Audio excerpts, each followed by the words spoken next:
ভাই আসসালামু আলাইকুম, কেমন আছেন? আছি আলহামদুলিল্লাহ ভালো আছি। দীর্ঘদিন পর আপনাকে ফোর্টিস গ্রাউন্ডে এসে পেলাম, দেখে ভালো লাগলো। আহ, এবারের আপনার 29 তারিখে খেলার মাধ্যমেই হচ্ছে যে বাংলাদেশের প্রফেশনাল লিগগুলো শুরু হচ্ছে। তো আপনার প্রস্তুতি কেমন এবং আপনার টিমের প্রস্তুতি কেমন? আলহামদুলিল্লাহ আমাদের টিমের প্রস্তুতি অনেক ভালো হয়েছে। লাস্ট 2 ম্যাচ ধরে আমরা ট্রেনিং করতেছি এবং এখন পর্যন্ত সবাই মোটামুটি সব প্লেয়ারই সুস্থ হচ্ছে। আমরা যেহেতু অনেকগুলো প্র্যাকটিস ম্যাচ খেলছি, আমাদের টিমের সবার মধ্যে আন্ডারস্ট্যান্ডিংটা ভালোভাবে গড়ে উঠেছে। সো আশা করি আমরা লিগটা ভালোভাবে স্টার্ট করতে পারবো।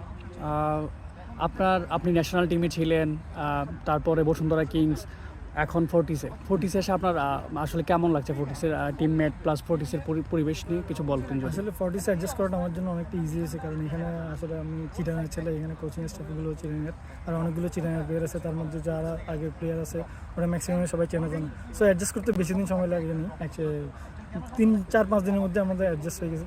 মাঠে অ্যাডজাস্ট করাটা প্রথম সপ্তাহে একটু ডিফিকাল্ট ছিল, কারণ নতুন আসছে, অনেকদিন পরে 2 মাস গ্যাপ ছিল। সো আস্তে আস্তে নিজেদেরকে অ্যাডাপ্ট করে নিছি। এখন যেহেতু কাছের ভাইয়ের সাথে অনেক আগে থেকে কাজ করা আছে, আমাদের চেনা জানা আছে, সো আমার অ্যাডজাস্ট করতে তেমন খুব একটা কষ্ট হয়নি। ন্যাশনাল টিমে আবার ফিরার ব্যাপারে আপনি কতটুকু কনফিডেন্ট? আসলে আমি এই সিজনটা চ্যালেঞ্জ হিসেবে নিছি। গত 2 বছর আমি ন্যাশনাল টিমে কন্টিনিউ করতে পারিনি, আনফর্চুনেটলি আমি হয়তো ওইভাবে পারফর্ম করতে পারিনি।